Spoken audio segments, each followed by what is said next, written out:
that. That might be a little easier. I'm going to ask everybody to go ahead and find your seat. Thank you all. Oh, or Melissa can find your seat.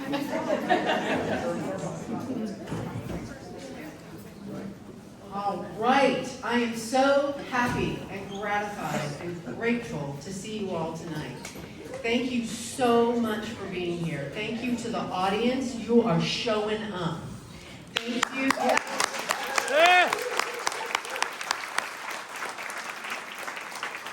Thank you to the Democrats that are in the room. You showed up at your precinct meetings. You showed up tonight to help set up. You are showing up. Thank you.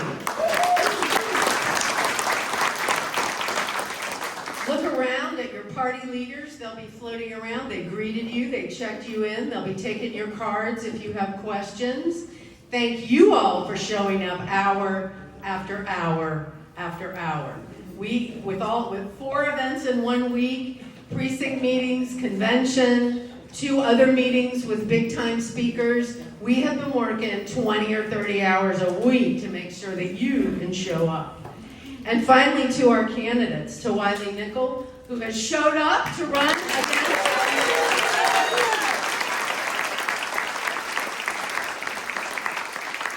And thank you to Chris Schulte, who at the last minute was able to be with us tonight, who has showed up to run against Greg.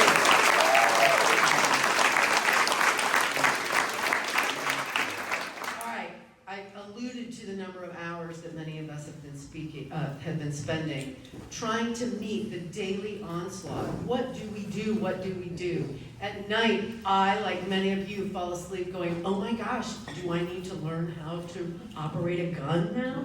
I mean, I just feel like this isn't my country. I've been plopped in an alternate universe.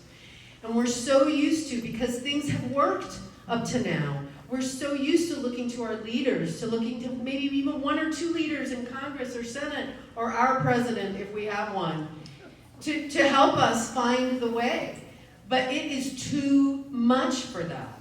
And we have to follow what a writer that I follow very religiously, the title of his last book. We can't let up, and you are the leader that you're looking for to get us through this. So thank you for showing up.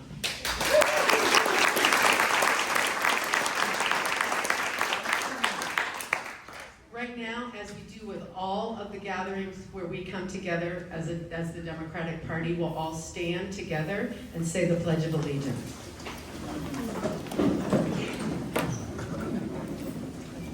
I pledge allegiance to the flag of the United States of America and to the republic for which it stands, one nation, under God, indivisible, with liberty and justice for all. Thank you. And now I'd like to call on the Reverend Gay Morris to help us spend a second, maybe more than a second, thinking about some of the people that are being most affected by the lawlessness that's coming out of Washington. Gay, if you could.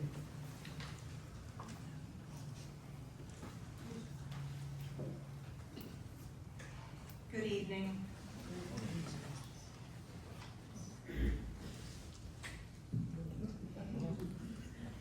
At this moment, as we gather together this evening, Kilmar Abego Garcia is still being held in a prison in El Salvador. Legal proceedings requesting his release under the contract the U.S. has with El Salvador and his safe return to the United States are ongoing.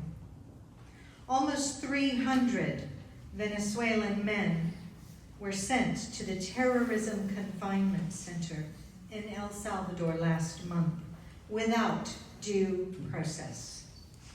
We know some of their names: Neri Alvarado, Jersey Reyes, Andre Jose Hernandez Romero, Franco Caraballo, Mervin Jose Yamarte Fernandez, and Meruel Gutierrez, 19 years old.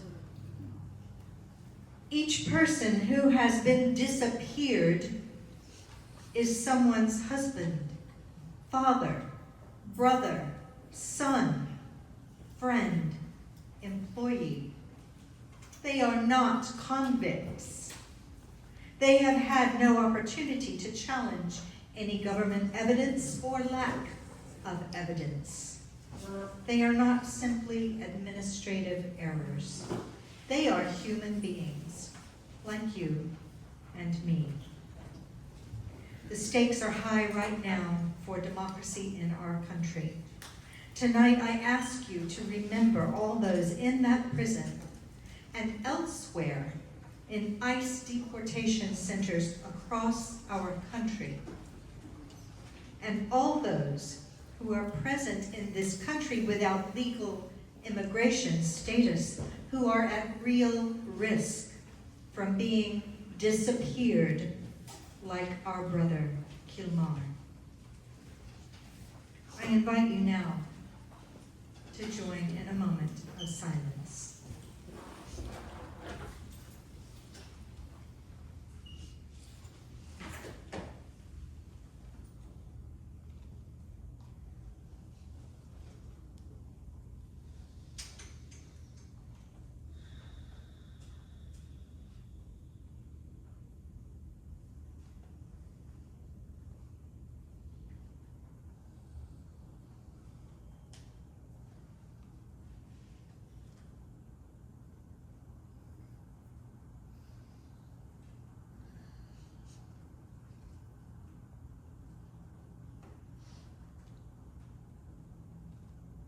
Thank you.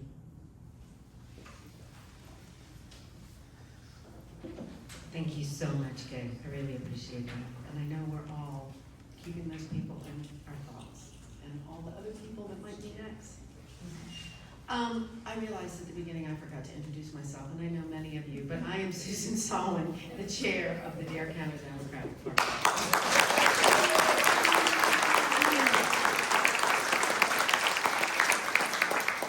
Right now, I want to draw your attention over here to the left. We have 4 members of our community who agreed to speak with you tonight just about what they know about the effects right here in Dare County of those things that have already happened and those things that are being threatened. Each of them represents in some way a community that is not necessarily one that we all know about, so I thought it would be helpful to have them here to say a few words. There's Randy Fenninger, Betty Selby, Susan Lee, and Charlie Parker.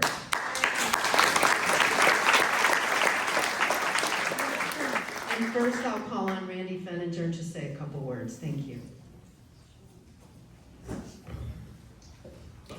Anyone who has seen me at Manio town meeting knows that I never say a couple of words, but I will do my best to be short. I'm really here because I'm a resident of Manio, a Dare County resident, a Dare County Democrat. I share the concerns that have already been expressed and that so many of you have thought about. My interest tonight is to hear from our candidates, what they think they can do with Democratic colleagues in Washington and in other capitals, working with our nation's capital. My particular interest is healthcare. I'm vice chair of the Manio Healthcare Task Force. I'm also on the board of directors for the Federally Qualified Health Center, which has a clinic in Manio, Ocracoke, and Englehart. So I am up to my eyeballs in healthcare, and I will be particularly interested if candidates have any comments on healthcare issues as they see them from their perspective in the district and the state. Thank you.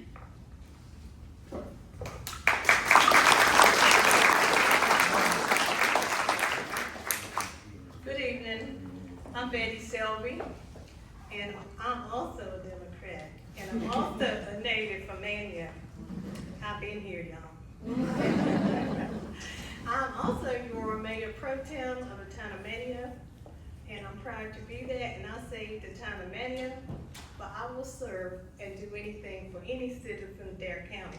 That title does not limit me. So if I could be of service, please let me know. Just to give you an update on Town of Manio, we got a couple projects going on. Our lighthouse project, we're redecking that. I'm excited about that. So, you can walk on the deck and feel safe. We also have Cartwright Park that's located on Walter Riley Street. That park is Cartwright, and he was the first African-American Episcopal bishop here. And the lighthouse in the park is a playground, and it's also a picnic area, and we're excited to have that renovated and receive funds for that, because that's a park that's enjoyed by the entire county. Also, as far as all these bills, these SBHB bills, Town of Manio, right now, currently, we are not impacted by anything. Now, looking forward, the federal grants and federal money for the next year, I'm sure we will be impacted by that, but at this time, we're not impacted. But moving forward, applying for grants, of course, everybody knows all of us, that will impact all of us. What they're doing with all these bills, I want to say, let me go into my other hat. Yes, ma'am. I also work for Advanced Carolina. Advanced Carolina is based out of Raleigh. We are a 501c4 organization, and we're statewide, we're independent. Our mission is to build political power in Black communities and infrastructure in North Carolina, as well as institute. Our mission is to educate, mobilize African Americans and progressive voters to take the charge of their community and be inclusive. We engage in communities of mostly, we say African American, poor people, and minorities. I serve as regional coordinator. I have the whole Northeast. And what I do, serving the whole Northeast, about 23 counties, I'm only active in 15. But our mission is the same mission as the Democratic Party while we're here tonight, to fight bills that affect not just Black and brown people, but all of us. So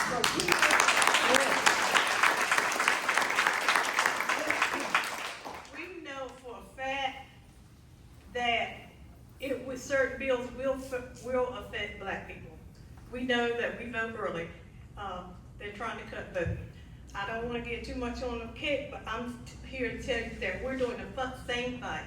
Advanced Carolina, our sister organization, is the North Carolina Black Alliance. They're a 501c3 program, but I'm on the political fight end, Advanced Carolina. And I am happy to be here tonight, and I'm so happy for the invite, Susan. Thank you so much. Laura calls me and you gonna be here? And she said if I was on my way, because I'm always late, and I said, promise, Susan, can you be here at 5:45? And I said to myself, I'm going to try to make 5:45. But I am here for the same concern you was. I really and truly, to be honest with you, what's going on with these judges, what's going on with all these fields. I said, we've never been here before. North Carolina has never been in this situation before. And along with you, we're going to fight. Because I consider a law bullshit bill.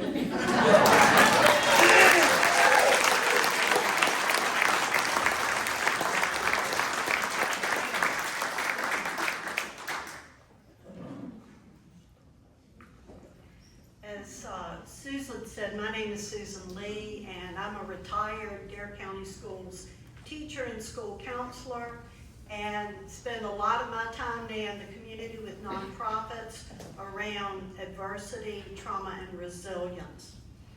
And I have a son who was born deaf with some facial and limb anomalies, and he went through the school system here.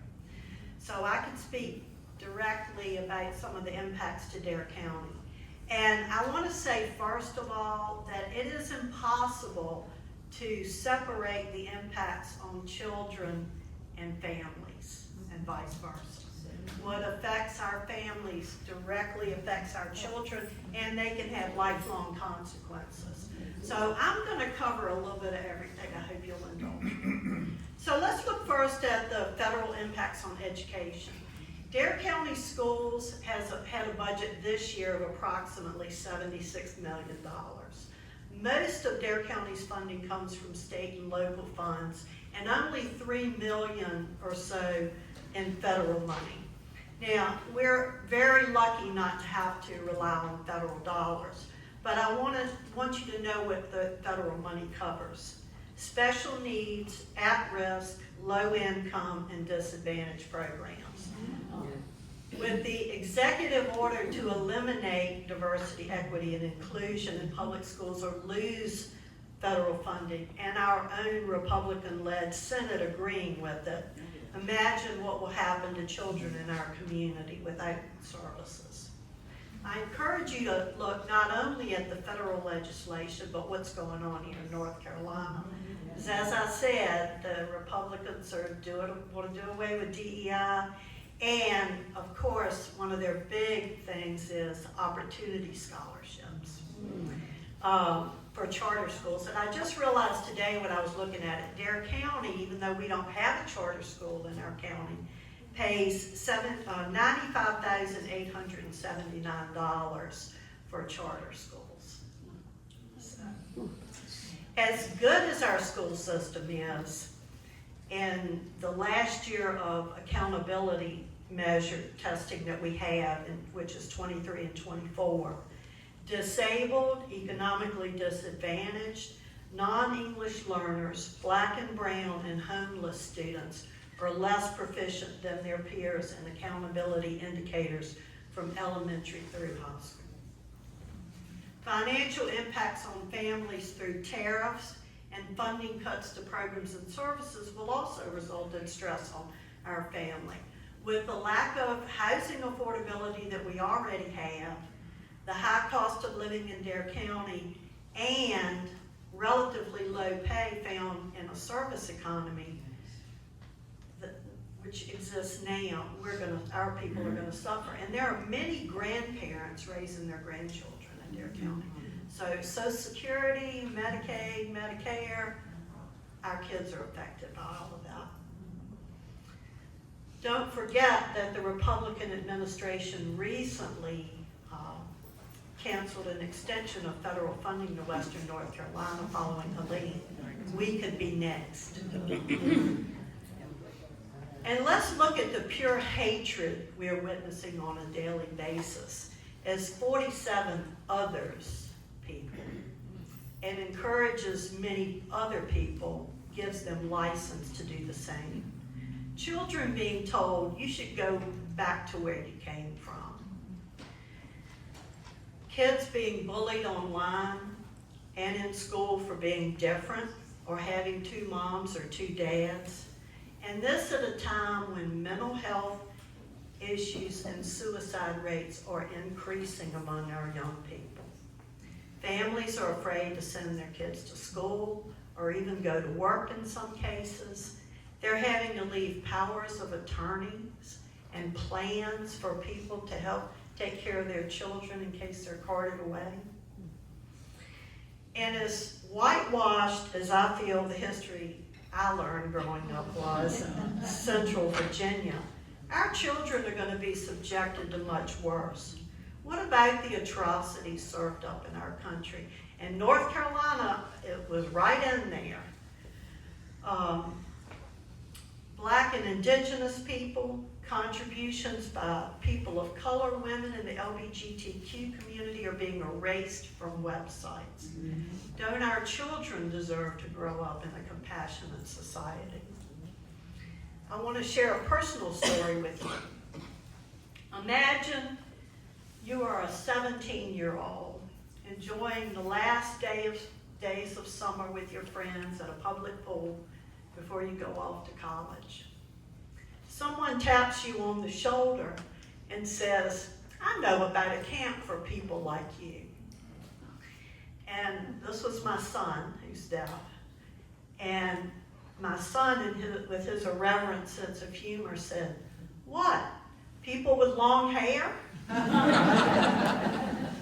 And despite his witty response, this was only one of many comments he was subjected to growing up. He shielded us, Mom and Dad, from many of them until he reached adulthood, and even shared with other people that his art helped quell the beliefs. In closing, I'd like to share this brief information on diversity, equity, and inclusion. And I had this little image, which was on Facebook, that I love, and you won't be able to see it really well. But it says, equality is everyone getting a pair of shoes. Diversity is everyone getting a different type of shoe. Equity is everyone getting a pair of shoes that fit. Acceptance is understanding we all wear different kinds of shoes. And belonging is wearing the shoes you want without fear of judgment. Thank you.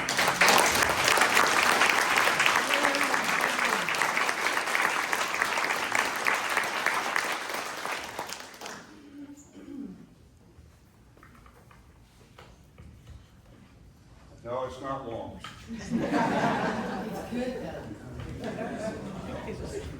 Can everybody hear me? Yes. All right, cool.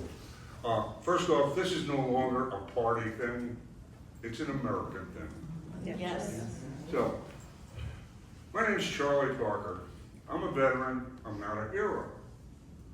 But Trump and I were in the same draft lottery, 1967. At college graduation, I was also commissioned as second lieutenant in ROTC. Trump went on to Studio 54.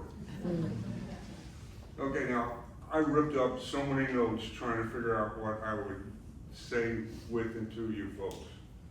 And here's what I finally came up with. I was in the first rotation not to go to Vietnam. We all got drunk that night. Instead, I was sent to Fort Hood, Texas, where I became a platoon leader in a quartermaster supply and service battalion. Over 50 years, I have been regretting something. It's been haunting me. I failed the men who served underneath me. Troops were streaming back from Vietnam, coming into the 1st Cavalry, the 2nd Armored Division, and they sent their problem children to the support brigade where we were, and we had to handle them. Discipline problems, drug problems, you name it. These guys just couldn't cut it. Many got thrown out with less than honorable discharge. We didn't know the concept of post-traumatic stress. If I'd known something then, things would have been a hell of a lot different. And I regret that. Every day I look at people. So now, this administration before the current one vowed what happened during Vietnam would not happen again. People and programs that started or reinforced, it was no longer a mark of shame or against your record if you sought help. And this bunch of lowlives now gutting everything in the VA and everywhere else, as they cut, they're kicking veterans in the face as they throw them out with no cause. Am I upset? No, I'm way beyond that. I'm furious. And furious especially at the so-called representatives in Congress from our state who still go along with these criminals. Yes. Now, raise your hands. How many of you went to the wall when it visited us? The wall that heals. How many knew names on that wall? Yeah. We know sons and daughters, relatives and friends who've also served since Vietnam. They too are being kicked in the face by this administration. We here today must resolve to do everything in our power to get rid of this administration, this stain on our country's history. Yes. And we will. That's what you folks do.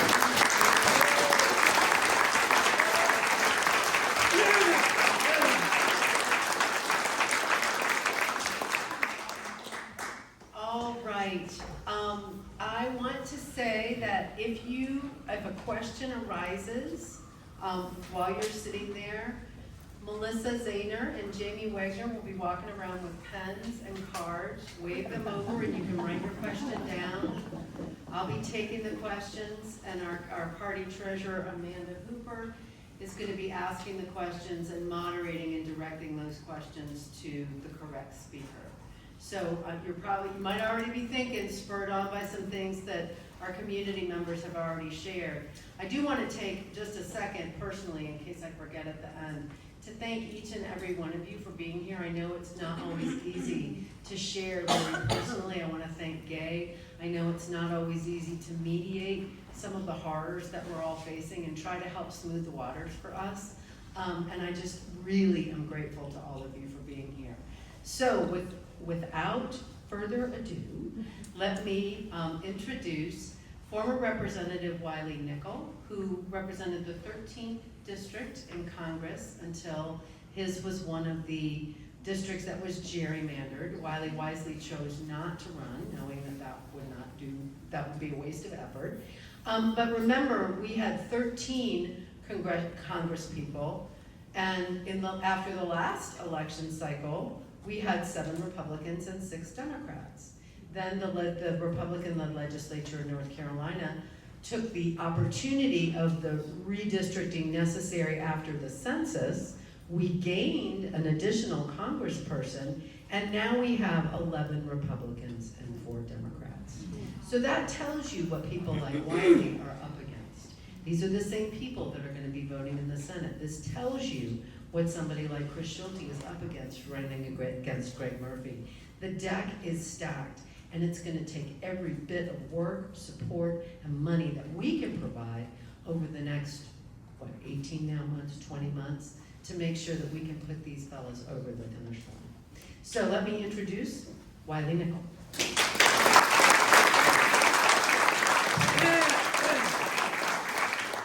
I can't tell you how excited I am to be here in Manio. To be able to go from Murphy to Manio is so important for this city. I get to say it started right here in Manio. So really wonderful to be with everybody tonight. When I look around this room, I am given so much hope and have so much faith in our state. This is what democracy looks like. Thank you all so much for showing up.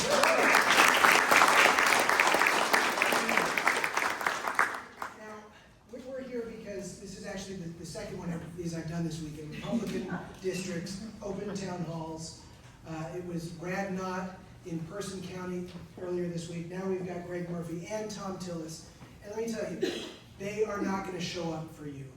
They're not going to show up for town halls. They're not going to answer your questions because they can't answer your questions. They can't answer for what's happening in Washington right now. If they did, they just don't have the answers because of so much that's destructive for our state. I see these signs here, and I see the issues that they can't answer. They can't answer about the tariffs. They can't answer about the fact that Trump immediately sent violent criminals out on the street who attacked and assaulted police officers in Washington. That was the first thing he did. They can't answer for that.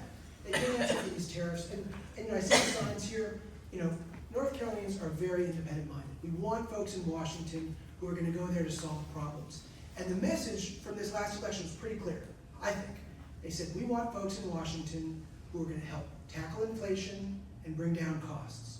So what does the Trump administration do immediately when they get into office? Exactly the opposite. They're proposing close to $2.5 trillion in extra taxes, in tax cuts for the wealthy that will absolutely balloon our deficit and the debt. That's going to lead to more inflation. And then for costs, what do? Tariffs. We're talking about $4,000 a person hitting especially hard on middle class North Carolinians with these tariffs. These are bad for our state. They're bad for our stock market. They're bad for our 401ks. And there is no logic to them because they're hurting North Carolinians right now. And we need folks in Washington who are willing to stand up and be counted. And right now, Greg Murphy, he's not going to show up. He's not going to be here because he can't answer those questions about democracy, about Ukraine, about tax cuts for the billionaires. But let me tell you why I'm here. I'm here because I'm angry. I'm here because I'm mad. We have a president shredding the Constitution in the Oval Office. We have a president who is literally tanking our economy right now with these tariffs. And we've got an unelected billionaire rampaging through the federal government with a chainsaw, attacking programs to benefit North Carolina. I can't tell you how many different people I've talked to who are firing people because of these cuts right now. And what are these cuts about? What is this all about? It's all about taking money from middle-class North Carolinians and giving it to billionaires like Elon Musk. It is literally robbing from the poor to give to the rich, and that's wrong for North Carolina. So listen, who do we have to thank for all of this? Greg Murphy for sure, but definitely Thom Tillis. Yeah. Thom Tillis will tell us one thing, and then he will do another. And we know in North Carolina, when the chips are down, Thom Tillis lays down every single time for Donald Trump, for Elon Musk, and for policies that are horrible for North Carolina. He said Pete Hegseth was unqualified. He said this is a guy that shouldn't be Secretary of Defense. He told everybody in the Senate he was going to vote against him. And then when the rubber met the road, the day of the vote, Trump and Elon Musk said, "You better do what we tell you to do," and he voted for Pete Hegseth, a walking national security disaster. Just days ago, he said he's against these Trump tariffs, but then he voted for the Trump tariffs. And what I can tell you in Congress, his vote is only going to be for what Donald Trump tells him to do. It's not going to be for what helps North Carolina working families. And really, in Congress, the worst thing you can do is say you're going to do one thing and then fold like a deck of cards at the end, because everybody knows exactly what button to push, and they're going to do it every single time with Thom Tillis. He is the most vulnerable Republican in the Senate. It's not even close.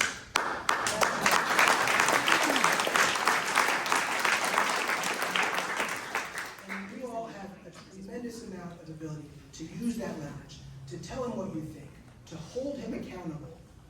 Because again, we only have a third of the Senate seats up. Tillis is target number one. Incredible. He's never won by over 49% of the vote. Very narrow wins, and you have the chance to make your voice heard on Trump, on Tillis, and what he ought to be doing to help Dare County and Eastern North Carolina. Now, for me, this was an absolute urgent moment. This was no time to be sitting on the sidelines. And I look around the room and I see people who are not sitting on the sidelines, who are out here participating and protecting our democracy. And I want to say, I know how to win tough races. I've done it once, and I'm ready to do it again. Back in 2022, I flipped one of just 6 Republican seats from red to blue in the U.S. Congress. The district we had wasn't a Democratic district or Republican district, it was a fair district. It leaned Republican, just like the state does, by a few points. But it was a fair map. And we won that district by 3 points because we campaigned on solving problems, working for North Carolina families. That's been my focus as a member of Congress. And then unfortunately, my time was ended because of extreme partisan gerrymandering. And unfortunately, what happened in North Carolina was literally the difference in the future of our country. If we had, when I went to Congress, there were 7 Democrats, 7 Republicans. My seat could have gone either way, but the best ideas won. And then the new maps are now 10-4. Those 3 seats that we lost, Jeff Jackson, Kathy Manning, myself, with the stroke of a pen, were the difference in control of the U.S. House of Representatives. If we had set the 3 of us back under fair maps, Hakeem Jeffries would be the Speaker of the House right now, standing up to Donald Trump every single day. So I want to just tell you about why I'm so passionate about this race for the U.S. Senate and what is at stake, and a little bit about myself. My father was a farmer. I grew up learning the value of hard work. He died when I was young of cancer. And for me, when you have a health crisis that shakes a family, it motivates you to make a change. And then I had my mom, a single working mom. She was a TV news reporter, traveled all over with her. I got to see how hard she had to work, especially in the 70s and 80s against her male counterparts, where she had to do so much more, but she taught me that value of hard work. And then I went to work for some great leaders in Washington. My first job out of college was for the Clinton Gore White House. I worked for Al Gore. Traveled all over the country, all over the world with Al Gore, fighting the climate crisis, fighting for a better environment, You know, that work translated and has been with me since then. You know, when I've fought to protect our natural resources, especially in Congress against offshore oil drilling, right? You know, we don't need that. You certainly don't need that for tourism here. You don't need that for the environment. That was something that I fought hard on. Then we worked for another great candidate for president, a skinny kid with a funny name, on the south side of Chicago, Barack Obama. We brought change, we brought hope to North Carolina in that race. I was proud to travel with him, work for his White House. After that, I came back here, started a business, started a family. I've got a 12-year-old and a 9-year-old, and I think about them every time as I work in Congress, and then later was elected to the state Senate, then to Congress. But for me, the biggest focus I had, I was really passionate about with policy, is things that affect moms and dads, things that can help strengthen families. So when I was in Congress, one of the groups I spent a lot of time with, and we go on and on about this, was the Congressional Dads Caucus, talking about how dads are important, how we can uplift families with good policy in Washington. That's lowering the cost of childcare, a huge hit for folks all over the state. I talked to a number of people who brought up childcare as I was asking about the issues that matter here. Child tax credits, we've got to get those child tax credits back, and paid family and medical leave. So important, they do it all over the world. Those are things that strengthen families. Those are things I'm passionate about in the U.S. Congress. And then unfortunately, the district that I was elected in went away, and now I'm running for the U.S. Senate. So I'm really excited to be here with you to answer your questions, to talk about what's at stake, what we can do. But again, as I look around this room, I have just a tremendous amount of hope. I know that our democracy will bend, but it will not break because of you. And now usually when I finish talking to folks, the call to action is pretty much the same in Democratic politics. It's donate, get involved, volunteer, turn out and vote, register to vote. And those things are important, and I hope, if you're interested in my campaign, you'll visit wileynickel.com. I'm Wiley Nickel on all the social media apps. Blue Sky is one that I think is trending up in a good way. Encourage you to check that out too. But my call to action isn't to you. You're here. You have showed up tonight. My call to action are to those elected officials, Democrats, Republicans, the ones who are not showing up for you. You're showing up, they're not. You deserve so much more. You deserve a Democratic Party that's a lot tougher and a lot stronger, using our leverage where we have it. And you should demand much more from Washington, from your elected leaders. They need to show up for you. That's what this campaign is going to be about. That's what this election is going to be about. And next year, we have a chance to send Donald Trump a message that he will hear loud and clear when we send Tom Tillis back in. Thank you so much.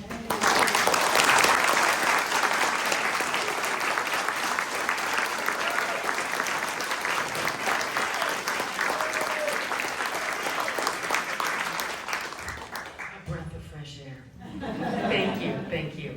Right now, we're going to go ahead and ask. We took questions. I think you'll need to be up here, Amanda, because I think we got a rope. We took questions online. We've been taking questions from you this evening. If you, again, raise your hand, and Melissa or Jamie will come if you have a question that you'd like to ask last minute. But I'm going to turn it over to our party treasurer, Amanda Hooper, to ask the question. Hey everyone, I'm going to sit here because it's nice and laid back. Riley, this one's for you. You ready? Jumping right in. All right. Trump is talking about ending FEMA. What would that also end the FEMA flood insurance program? What happens to North Carolina? Number one, these costs, the measures they're doing to cut the federal, workforce, really bad for our state. Just workforce cuts. We get into FEMA too. If they were able to cut 25% of the federal workforce, that would only save 1% of the budget. So these are really destructive cuts. FEMA is one that makes no sense. I can tell you what we're seeing right now with FEMA. We're seeing a president who campaigned in Western North Carolina said he would stand with Western North Carolina. He said that, and then as soon as he got into office, he turned his back on Western North Carolina. You've heard it just last week. They are not going to match the funds that they said they would match for North Carolina for roads, for housing, to help with that recovery. it's really important that FEMA stays and exists in the where it is. You know, when we have disasters all over the country, FEMA is the best organization to do it. What they're talking about, though, is just, you know, cutting that budget a ton and then giving states some of it to do their own thing. And there's no way that will compete with where FEMA is right now when there's a disaster. If a hurricane hits, you want FEMA, you want the experts, you want the people who know what they're doing. And the only thing I can say is, your senator, I will fight tooth and nail to make sure FEMA is there for you and everybody in this country when we have disasters. We have a follow-up.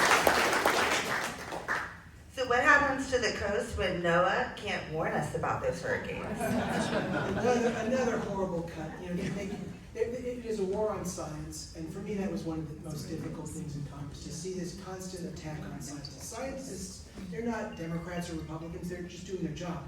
They're trying to tell us, and we learn so much, you know, from these groups, especially NOAA. So, you know, this is just par for the course, another attack on science. It's not about cutting costs, it's about allowing, you know, offshore oil, big oil, the folks who don't want the science out there to prevail. That's another place where we need to do all we can to protect our scientists. You know, my district was urban, rural, suburban. You know, I had parts of Eastern North Carolina, I had parts of Raleigh. You know, but right by, you know, my district, we had the Research Triangle Park, an important economic driver. And right there, one of the places that I spent a lot of time, we had the EPA. The EPA office there was the anchor for one of the anchor tenants for the Research Triangle Park. 1,200 scientists mainly, and what they do mainly is they focus on clean air, clean water. Right now they're looking at over half of those 1,200 folks being cut immediately because of these cuts. That's going to make all of us less safe. It's going to mean, you know, the air we drink, the water we breathe will not be as clean.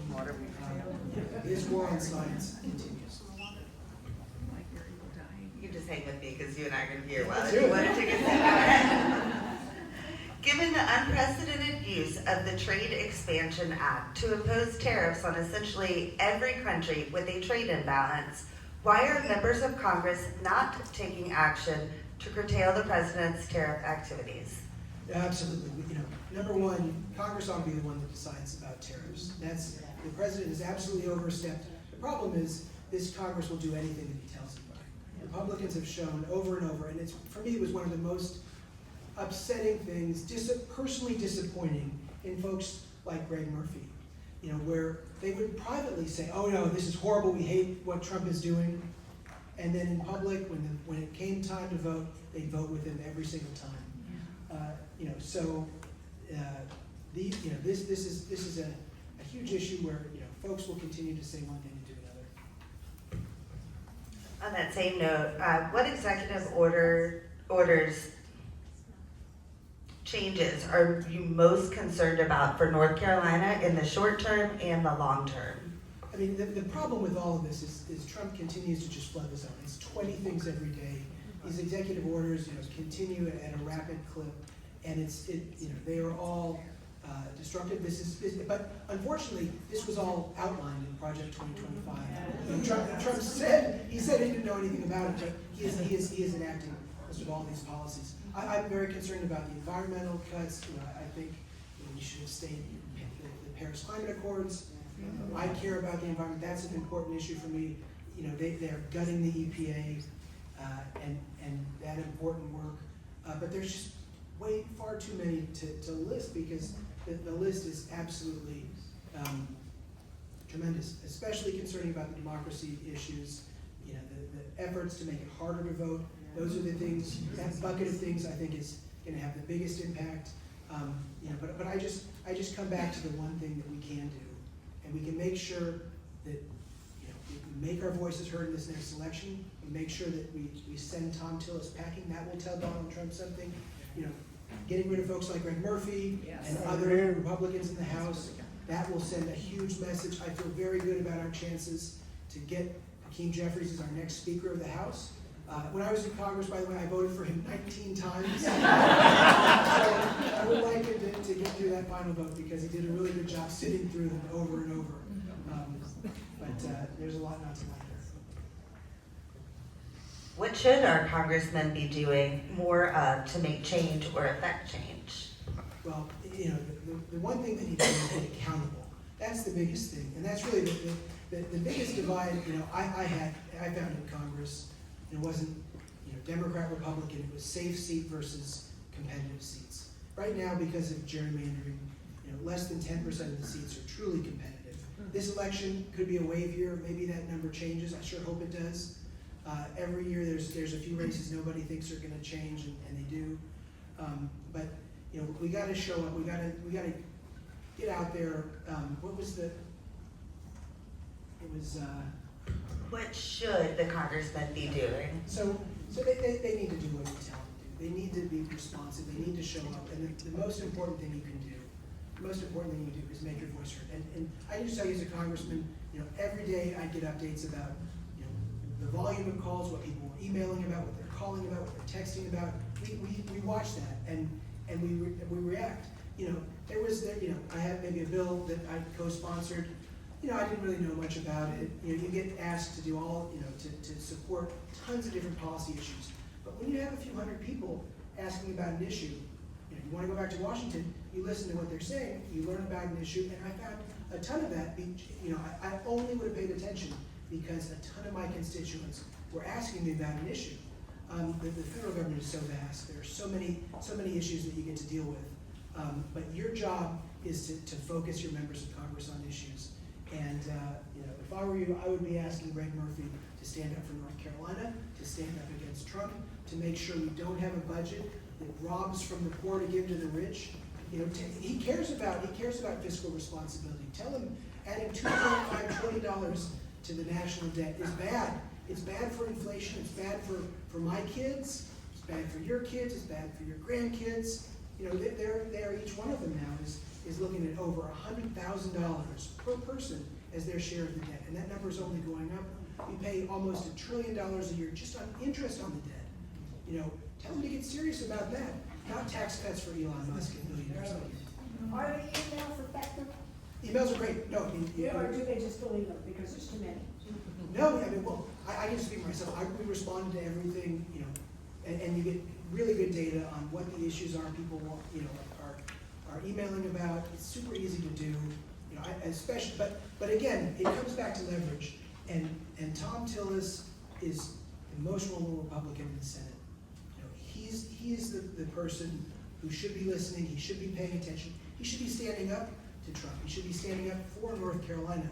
And the more pressure you put on him, the more it helps us to try to stop the worst of it. And we've seen with Donald Trump that when when the stock market starts tanking, he says, I'm going to get rid of some of those tariffs.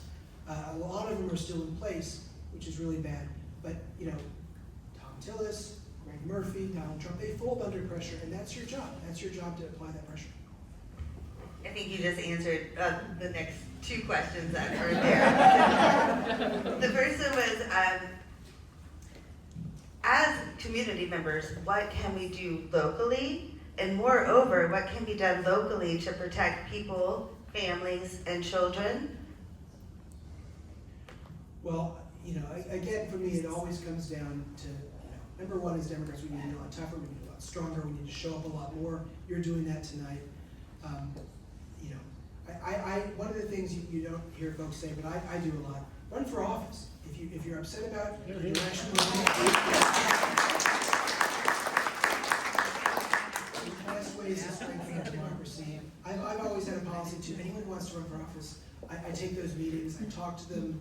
When I started doing it, everybody would meet with me, so I try to pay that one back. But participate as much as you can. Democracy dies in darkness. Each one of you have a phone. You're a journalist. You can get your message out there. Educate people on these issues. Maybe just find one. Maybe find one to just make your thing, and talk about it with your friends and family and neighbors. Talk about it on social media.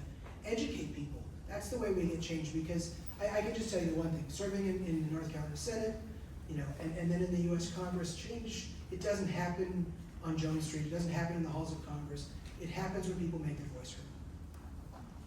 Thank you. We're going to actually take this same question to the panel, starting with Susan. Susan, what can be done locally to protect people, families, and children from other countries, whether they have legal status or not? People are afraid to go to church or to their workplaces. Well, we have an expert in the room here. My friend and I were honored to hear Jessica speak to the League of Women Voters about immigrants and the effects of all of these things on immigrants in our community. And she gave us wonderful materials to share with people about what they need to know, what these people who are so vital to our community need to know if ICE comes knocking. You know, our businesses, I don't think they could survive here without the immigrant population that we have. And they're not taking somebody else's jobs. And they are paying taxes, and they're paying our Social Security, and we'll never get a benefit from it. So visit the Sea Change website, talk to people you know, educate yourselves about what to know and what to do, and reach out to people. Can I say something? Sure. I had a little conversation with a friend.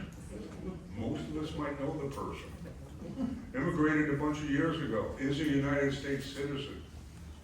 Was contemplating going back home to where that person grew up, but is worried that perhaps that person might not be allowed back in the United States. That is baloney. Jessica, we might come back to you if we have time. What is your organization? It's called Sea Change Outer Banks, Sea Sea- Change OBX. Sea Change OBX. It's Latino outreach. Thank you. We'll be inviting Jessica to a meeting soon. All right, ready? Dare County is very red. All 7 county commissioners and all 7 school board members are Republicans. What hope can you offer? And before you answer, once we have his answers, we're gonna come over here to anybody who has. Well, the first thing I want to do is thank Dare County, because you elected Allison Riggs to the North Carolina.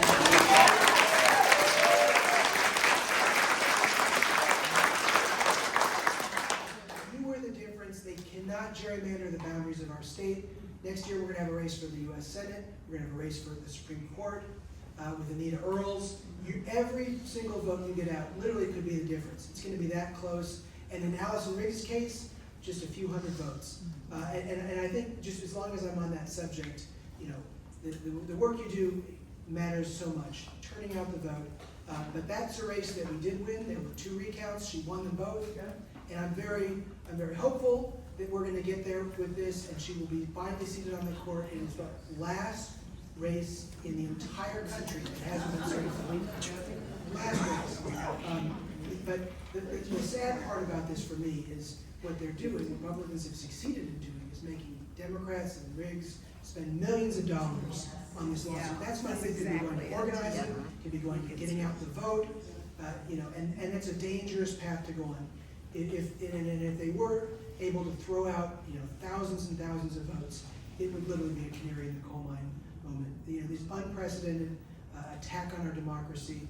But you know, maybe I'm too optimistic, but I believe that you know, she will finally be seated on the court where she wants to be.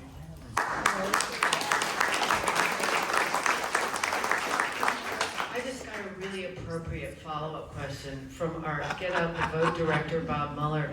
Will you come knock doors with us in 2027?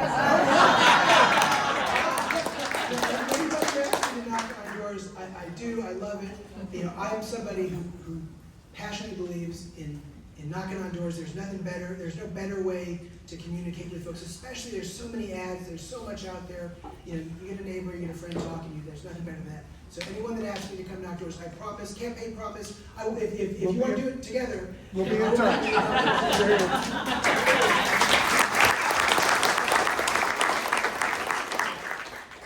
To some of our local leaders, though, we are very red, and we do have 7 county commissioners that are Republicans and 7 school board members that are Republicans. There was another note here that says there are at least 7 attorneys in this room, but we all feel helpless. What can we do? So on the local level, what can we do? Well, as far as immigration, I think we should protect immigration, students. People should live in peace. And take it from somebody, a black woman. You deserve to live in peace and fair. So if push comes to shove, I think I said this to somebody, maybe, we just have to do like they used to do. We just have to be Quakers.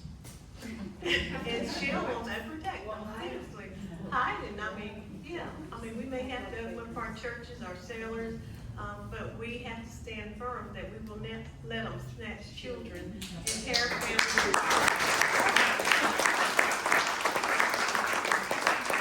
And I would end it by saying, any means necessary for people to be treated fairly and equitable. And on the side of Dare County and Republicans serving on the board, we just got to fight. We have got to fight, and in my opinion, it's a disgrace to Dare County to have 7 board members, Republicans, and white, and men.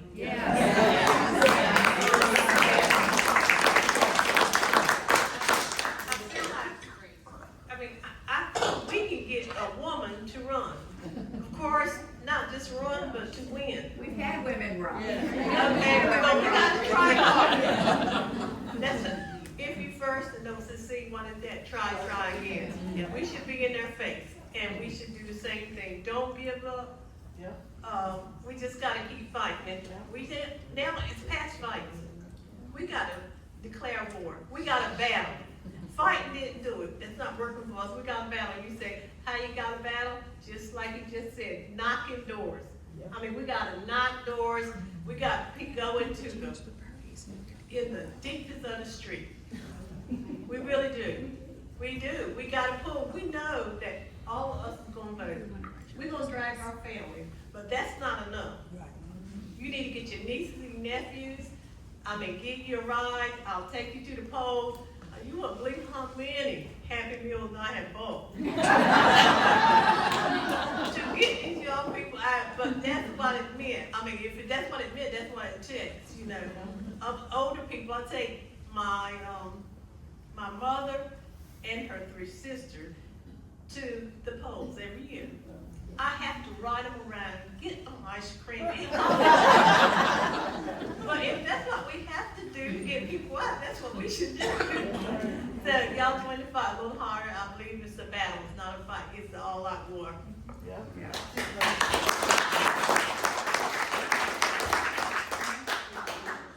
Hi, I'm Melissa Zahner. I was just gonna also answer this. I ran for school board last year, and I will tell you that one thing you can do if you are concerned that our commissioners and our school board are all Republican is come to meetings. Please, come to meetings. I'd love to see you there. It'd be wonderful. You can look at the agendas, everything that they plan to do, they put it right online. So yeah, there you go. That's the way to do it. And as Riley said earlier, run for office. So I ran in 2020, I lost, I will run again at some point in time. I see probably at least 9 people. Yeah, you can run for office.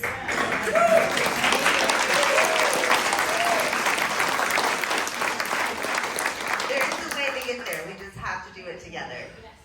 Right, ready? Yeah. Let's do it. What can Congress do to rein in the apparently unbridled actions of the executive branch? For example, the president is currently defying a U.S. Supreme Court order.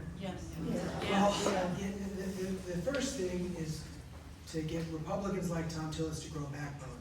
That's the biggest problem we have right now. We know what's happening is wrong. We know it's against the foundations. It's against the checks and balances that that we have as part of our democracy. But we need to show up, we need to win in elections. Those are the messages that they get. And we need to keep the pressure on folks. But the problem is, even if we can get a majority in the House and Senate, Trump vetoes something, and then we gotta get even more votes. So he knows he's got a very strong hand. He continues to take more and more power to the Oval Office, and we need to stand up. I fought and fought and fought on this issue, in the U.S. Congress, but we just couldn't get Republicans on board because the second they step out of line, Trump and Elon Musk whack them down. So really concerning here, but we just have to keep applying the pressure. What are your thoughts on the SAVE Act? So say that, all right. So any women here who changed their name when they got married? Yeah, you're in a lot of trouble here. This is a bill, so this is a bill designed to prevent illegal, people who are not U.S. citizens from voting. We have very strong laws on the books to prevent people who are non-citizens from voting. There are laws there that do that. This is a voter suppression bill. This is a bill to make it harder to vote. This is a bill putting obstacles in the way, making people jump over hurdles to vote. And so, it's showing up with a passport, a birth certificate, and a lot of times, those things don't match. And it would be a huge hurdle, especially for women who have changed their names, to get access to the ballot if this were to become law. So one that don't buy what they're saying about voter fraud or illegals voting. There's virtually zero data to show that happens because it's such a huge crime. This is a bill about making it harder to suppress the vote. Right. I'm a tax accountant, so this one hits home. I see it every day. The Tax Cuts and Jobs Act of 2017 was harmful to the middle class, especially young families with more than 2 children and new mortgages. TCJA is up for renewal this summer.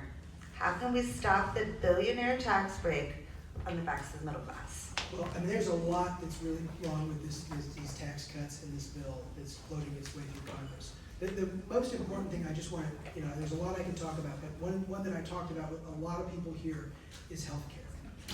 The buckets of money that they're talking about, as part of these cuts, as part of these tax cuts, is they've got a bucket and they're looking at taking $800 billion out of this bucket. The thing that's in that bucket is Medicaid. And so what that would mean is much less money for North Carolina, for healthcare, Social Security and Medicare, certainly on the chopping block too. But we're looking at a situation where if this bill were to become law, we have trigger bill, a trigger issue here in North Carolina where if we give less than 90%, we get rid of Medicaid expansion. So we're talking about closing rural hospitals, affecting over 600,000 North Carolinians who've got affordable care, affordable coverage because of Medicaid expansion, losing that. That's something I think that's incredibly powerful. My hope, and people sometimes ask me about, what's the silver line, what's the good news? It's that Republicans in the House especially are so incompetent and so horrible at governing. So my hope is the weight of all this, these horrible cuts on healthcare, actually turn the tide to prevent so much of this bill from becoming law. But this is a bill that's horrible for the deficit and the debt, adding trillions of dollars, will cause inflation to go up. That's bad for North Carolina, and we just need to keep hammering that point home, because a lot of people rely on Medicaid, Medicare, and Social Security. These cuts are bad for our health care and they're bad for our retirement. I'm going to turn this one to Randy. So we're concerned about the impact of these potential Medicaid cuts in our community. What is the current status of cuts to the Medicaid program here at Dare?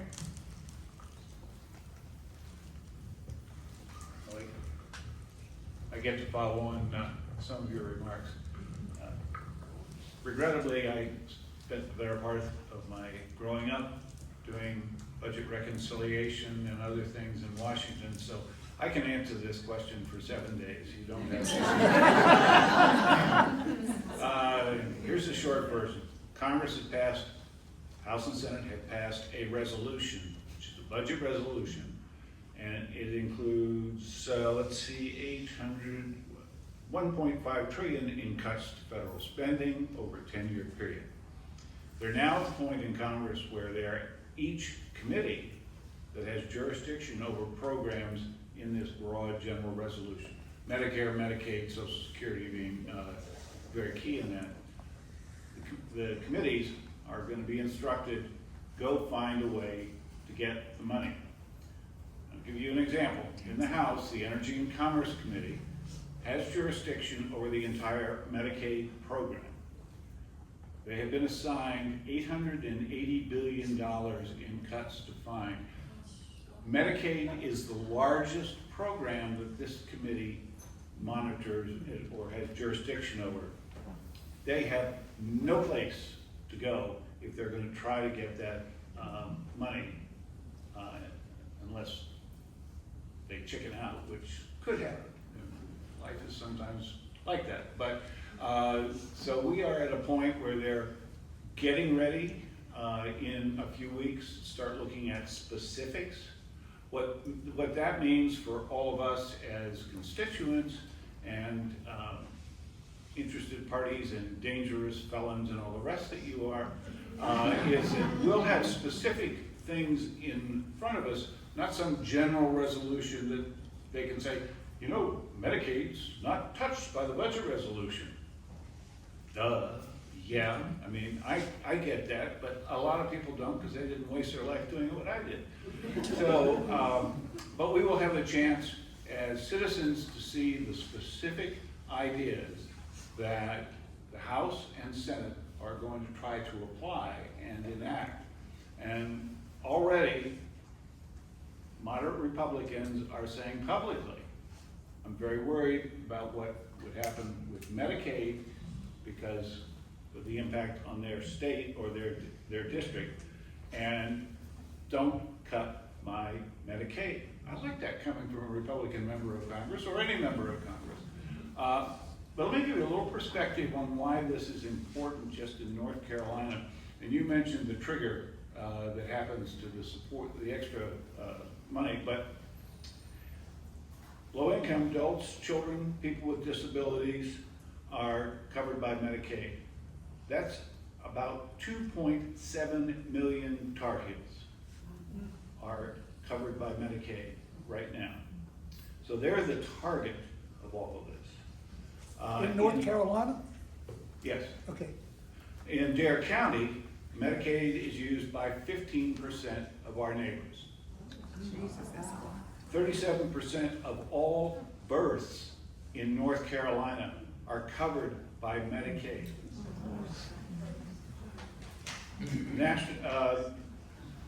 Mental health, substance abuse therapy, treatment are both Medicaid covered. There's not enough of that going around anyway, so you know these cuts, if enacted, would be a terrible risk for many, many programs. And I'll close by just re-emphasizing what was said, and that is the trigger in the expansion of Medicaid in North Carolina. If the federal government cuts its support, which is what we're talking about, the trigger will throw those 600,000 North Carolinians who got coverage out with no place, and there is no place for them to go. There is no home for them. So that's where we are. They're getting ready to start both the House and Senate on the specifics. All of us will have a chance to see what they are. I'm sure the parties will be putting that out, party, state, local, national. And there'll be calls to action around specific issues. You can send our absent member there all the emails you want, good. Scare him half to death if you can, or fully to death, that's all right with me too. I'm a lawyer, I will deny that I ever said that. But anyway, that's where we are with the Medicaid cuts. We are weeks away from beginning to see the specifics across all of these cuts that they're being talked about, Medicare, Medicaid, but particularly focusing on Medicaid. So, thank you. Thank you, Randy. There's a lot of questions here, but a lot of them feel like they're a little bit like on the same stuff, but we're gonna go with it.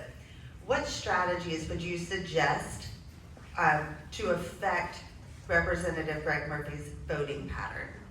Well, first I was going to say, Randy had the Dare County numbers, that's important to do those county numbers. I think Greg Murphy, we served in the same delegation, we saw him a bunch, when I was in Congress. He's very far right. He cares a lot about the deficit and the debt. You want to hit him somewhere, hit him on that. That's a place that I think you're talking his language there. And I think just generally as you're dealing with Congress, you're dealing with the state legislature, it's important to engage kind of the right way. There's a right way and a wrong way. I think number one, you're the boss. What you think matters.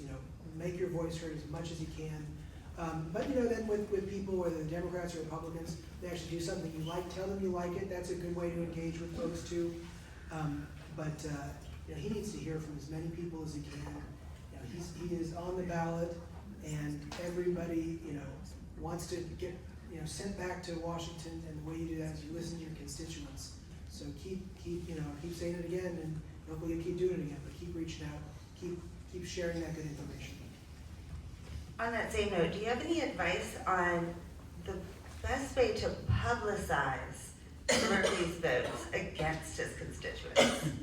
Yeah, social media is free. I think that's a great place. Again, you're all journalists, you're all reporters, you all have a platform of some size to get information out to your community, whether it's social media, next door, and any of the various platforms. Make a video, you get information out. And democracy dies in darkness. You got to shed the light on these votes, because the folks in Raleigh, whether it's Bobby Handig, or folks like Greg Murphy or Tom Tillis, they're gonna gravitate to the lobbyists, the high-priced lobbyists, things that they are begged to do if they think nobody's watching. So you got to just make sure they know you're watching. Republicans today have to know their actions are deeply unpopular. So deeply unpopular that they will lose in the next election. Do you think they will try to prevent another election? I've got a lot of worries. That one is a lot lower for me. I think we're certainly going to have another election, but that's because people like you are showing up. And as I travel the state, we see more and more people getting engaged early. This is very early for the next election. And I think if I'm here in this room, 2 months, before the election, I think we're gonna need a much bigger room. So the work you're doing, the slow burn we're starting, is gonna matter a ton. But I feel good about the future of elections. I think that's a fear a lot of people actually are feeling very closely. Why do you feel optimistic about it? That's a bridge that many Republicans, would not let him cross either. There's no concrete. Well, no. I think let's talk about two different things though. One thing is making it a lot harder to vote. That certainly is on the table. Don't confuse what I'm saying is they will take every effort to gerrymander, to make it harder for women, communities of color, others to vote. But I think we certainly will have an election. But we get to that horrible place if you don't show up, and you're showing up. And hopefully showing up to run for office. Wiley, we thank you so much for your time.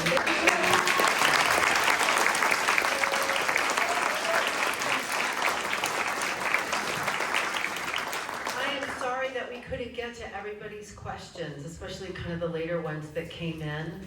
If you want to email, is it daredems@gmail? I always get it confused.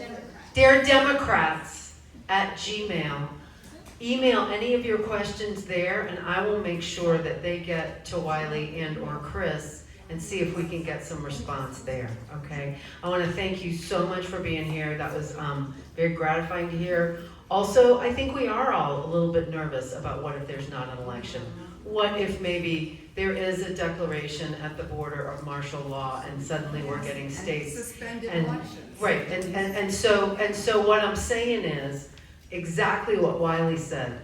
They can't pull that off if 600,000 people are showing up on a Saturday across the country. It's really, really important to show up. It's really important to be photographed showing up. It's really important to post on your social media that you did show up and encourage other people to do so. Because the numbers, by our numbers, we can make that less and less likely, okay? Now, I'd like to turn the microphone over to our declared candidate for Congressional District 3 against the man who is not here. No, Chris is here and Dr. Murphy is not here. Chris, I invite you to go ahead and take that mic and tell us what you'd like to tell us.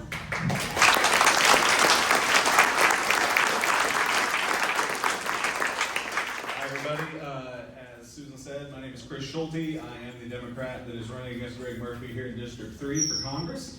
I do want to thank Susan and all the Dare Dems for inviting me to come up here tonight. And I want to thank Wiley for allowing me to have some time as well tonight. I know this was his show. The reason that I'm here and the reason I'm running, a lot of people ask, they're like, well, you're a psychology instructor at a community college. What the heck are you doing running for office, especially for federal office? Well, I have to use a somewhat cliched answer, is that it's for my children. And the thing is that my son, Evander, was born on November 9th, 2016. If that date sounds familiar, that was literally the day after Donald Trump was elected the first time. And my wife had a very tough pregnancy, especially toward the end. He was 6 weeks early, so he ended up in the NICU. And while my wife was convalescing upstairs, I got to be in the NICU with him for the first hours of his life. And one of the first things I said to my son as I was holding him doing skin to skin was, "You've got to fix this." Because not only was it the greatest day of my life that my son was brought into this world, I then was immediately thinking, what world have I brought my son into? And the second those words crossed my lips, I said to myself, you can't say that. You can't put this on the next generation. This is up to you to fix this. And so the reason I'm running is for that reason, is that I believe that it is incumbent upon me, but also all of us in this room and all of us in this country to do something about this. And that, I certainly have to give some credit here to the folks for having the empty chair there for my opponent. Because, he says a lot of things that he calls us all paid protesters. That he doesn't want to do these town halls because all of you have been paid by George Soros. If you're all getting paid, I want my cut. I don't think that any of us are getting paid for that. But all joking aside, he also says that the reason that he's going to take a chainsaw to all of these very important programs that we need, like Medicaid, Medicare, Social Security, is because there's so much waste, fraud, and abuse in the system that he's going to fix that. Well, here's the thing, is the only waste is him. I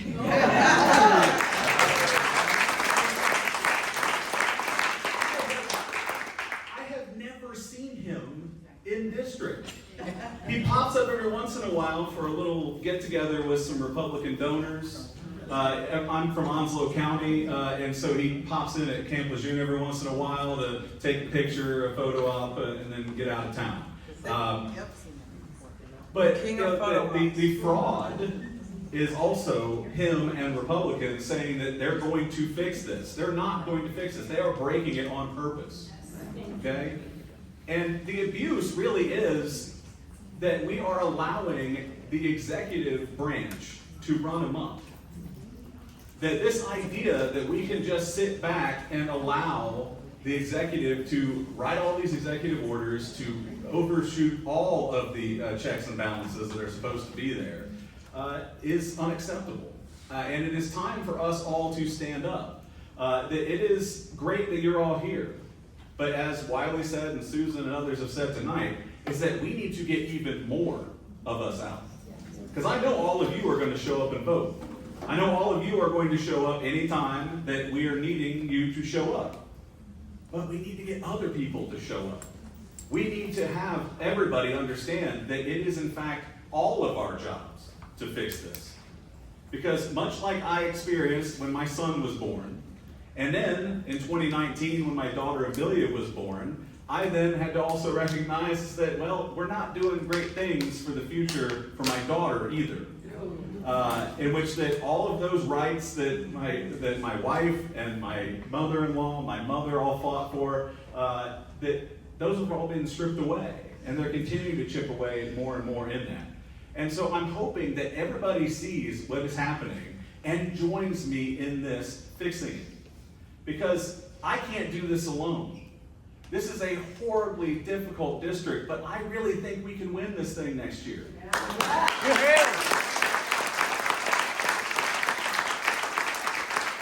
Because people are understanding that this is needing fixed, and the people that are in charge right now are only breaking it further.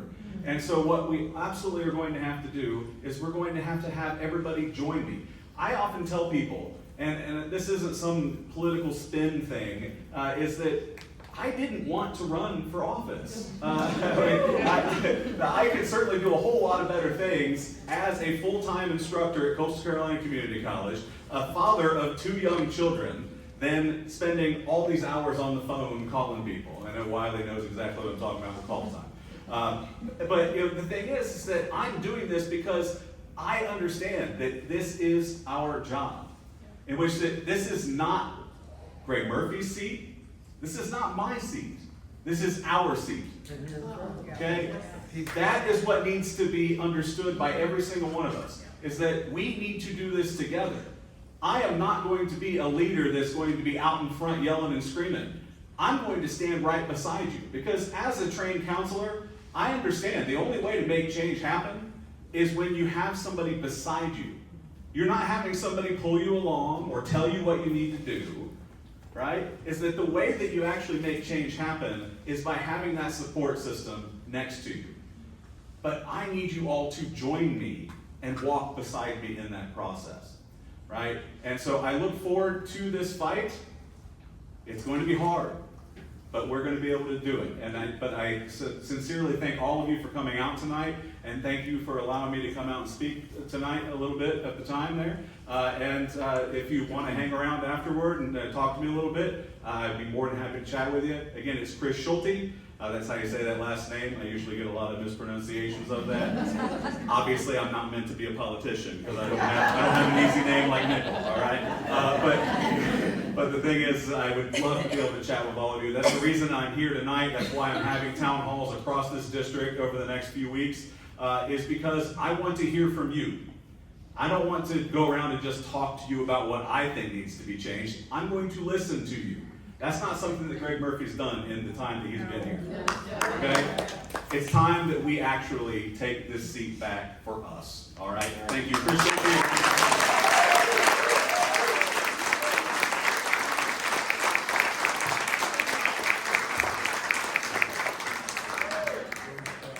I cannot thank you enough. You know, Chris is one of the other hardest working county chairs in the state.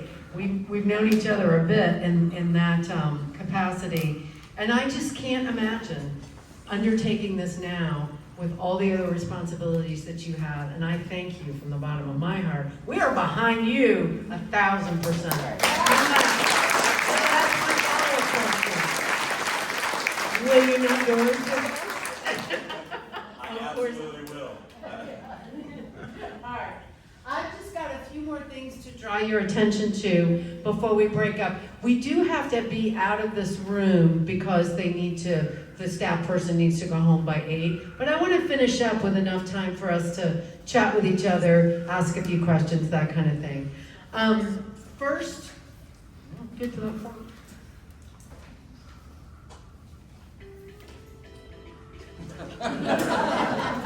Maybe I'm done. All right.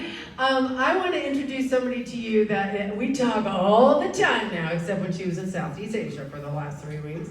I think I have told you that our party, I've expanded our party leadership by appointing some directors. You met one, Bob Mueller, our Get Out the Vote director.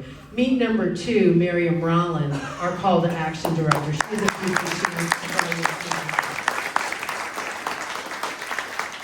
Thank you so much, Susan, and thank you all for being here.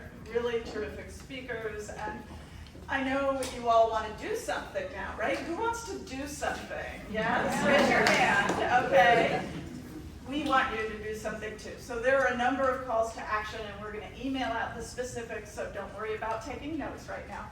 But we have federal calls to action, we have state calls to action.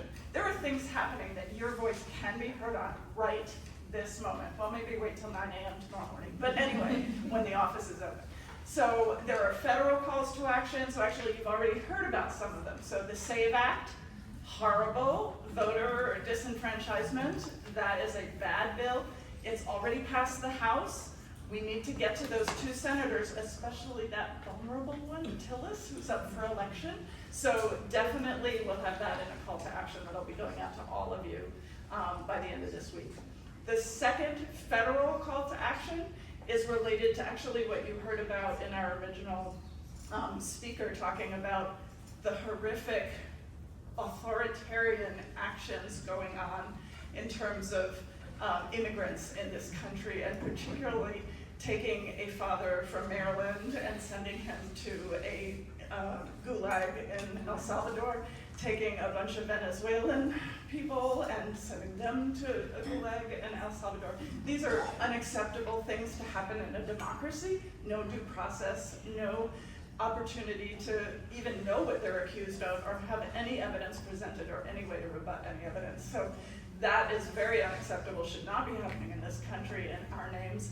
And so we need to tell our members of Congress, no, you need to stand up to the Trump administration loud and clear and say this is unacceptable. So those are the 2 federal calls to action. Obviously the budget cuts are horrific, the federal staffing cuts are horrific. Those are all calls to action as well. If you have any questions, email or call me. The state calls to action relate to education. So there are a couple of bills that are really bad that are pending in the state legislature right now with regard to education. So one of them, and again, we'll send out the specifics, one of them is a bill that would reduce the class size, or eliminate the class size requirements for K-3. So K-3 are the most important ages for our children learning. Those are foundational. All the studies have shown that success in K-3 results in success later in life. So they're talking about getting rid of class size requirements for those ages. Can you imagine that significantly increasing the number of kids in K-3 classrooms, and that's going to improve education? No, I don't think so. So we need to speak out about that soon, both in the House with our members of so Kidwell and Goodwin in the House, and also in the Senate, Hennig. So the second bill has already passed the House, so this is for Bobby Hennig, a call to action to oppose this one. So this is one that would take library materials. Schools already have an approval process for library materials. Robust. Yes. A very robust approval process for materials in the libraries. This would create a whole new structure, a whole new bureaucracy, make it difficult basically for libraries to have the materials they need to have, and create new challenge opportunities for any old person, not even a parent or a guardian of a student in the schools, but rather random people in the community to raise objections to things being in libraries. It doesn't even have to do with, I don't want my kid reading this. It's, I am not even a parent, but I don't want any kid in Dare County reading this.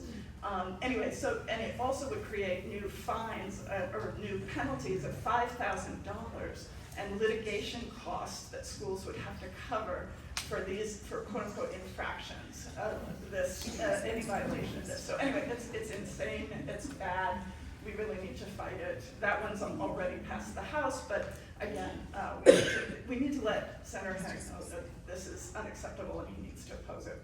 So you'll be getting information on that. We also will be having local calls to action as well about our wonderful Dare County Board of Ed folks. They still haven't done a policy in terms of what happens if ICE comes to the schools. I've been urging them to do that for several board meetings, so please join me in that.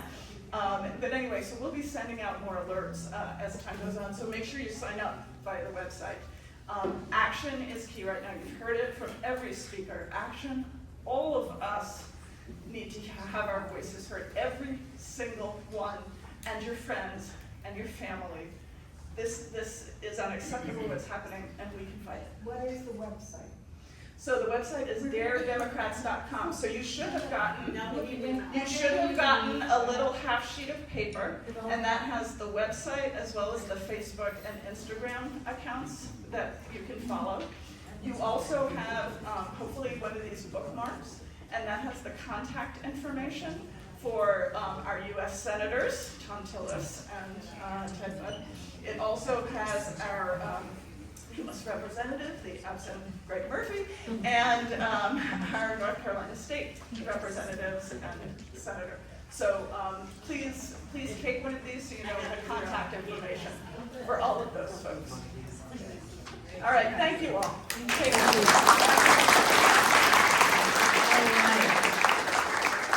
We got so many bookmarks, and of course, the former librarian designed the bookmarks for us. But it's got everything you need to know to contact every human that represents you from the school board on up. But not the municipal. So now I'm going to have my 3 calls to action. Run for a municipal office this year. Run for a municipal office this year. So far, we've got decent representation, but you just never know what's going to happen when their leader starts giving them marching orders. We've got to run for municipal office. Number 2, if you want to show up, I got some opportunities for you. This Saturday, Dowdy Park, noon. What do we decide to bill it as? Resist the regime. There you go. Resist the regime. Resist the regime.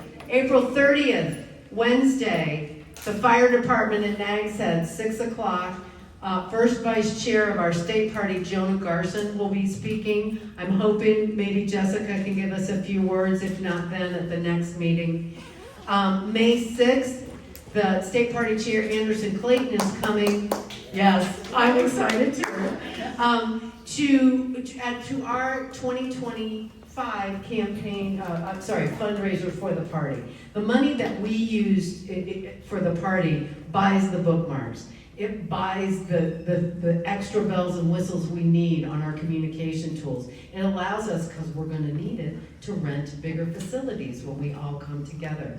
We would appreciate everybody donating $5 a month, $10 a month, $20 a month. I already see 3 people in this room who have already signed up to be recurring donors to the party.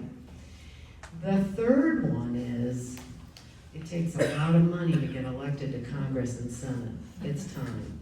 These gentlemen are having a hard time right now because we're so fed up with our existing Congress people that we're forgetting that it's okay to support their candidacies. You heard from both of these gentlemen this evening, and you can tell they've got what it takes, but they need money to do it. So whatever you can spare, I'm sure they have websites. I'm sure they have ActBlues.